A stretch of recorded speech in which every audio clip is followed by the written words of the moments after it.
A century of hockey is a long time. A lot of great seasons, a lot of bad ones too. So here we are, 100 years to the day of the first game in NHL history. The Montreal Wanderers beating the Toronto Arenas 10-9. A tough start, but Toronto would go on to win the Stanley Cup that first season. They'd win it a dozen more times before the franchise gets stuck in the middle of those 100 years. 1967.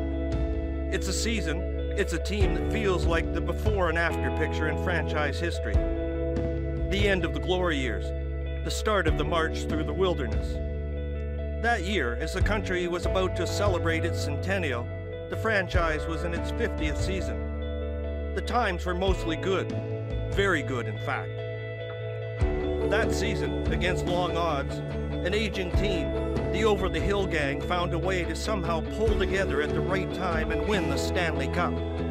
They survived a 10-game losing streak, countless injuries to key players, a prolonged absence of their coach, and having to beat the two best teams in the playoffs. They did it with equal parts guts and guile, led by Bauer and Sawchuk in goal, Horton on defense, and maybe the best leaf of all, Dave Keon up front. There was the captain, George Armstrong, scoring into an empty net to seal the Cup win. The Leafs defeating the arch-rival Montreal Canadiens in 6 games, and then gathering at center ice to celebrate the victory. 10 players and 2 coaches from that team would eventually find their way into the Hockey Hall of Fame, including all 6 on the ice for the final goal. Look at the top 100 Leafs of all time, and 4 of them played for that first ever Toronto Cup-winning team from 100 years ago. While 4 of the top 10, 10 of the top 30, played on that 1967 team, most of them winning 4 Cups in 6 years. That was the team's 13th Stanley Cup victory in a remarkable 21 trips to the final. Who could have known it would also be the last? No one could have predicted that 50 years later that the end would be so harsh, that the great tradition of the franchise could be so severely tarnished time and time again. True, there were hopeful moments, teases we remember.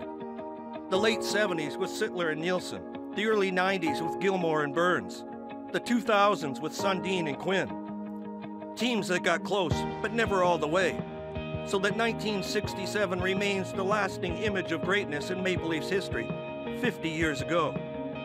They are fondly remembered, though with each passing year, there are fewer who do.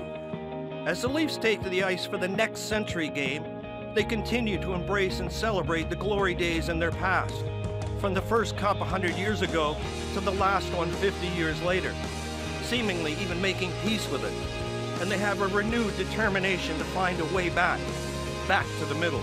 The stated goal remains to not replace those memories, but to create new ones, their own memories, which is in part why they're playing at 2 o'clock, to surround the talented kids they have on the ice, their faces of hope and the future, with kids in the stands, the next generation of fans. For other reasons, we suppose, the late historian Pierre Burton once said that 1967 was Canada's last good year. Most Leaf fans would agree. But they're also hopeful the next century will bring the next good year much sooner than later.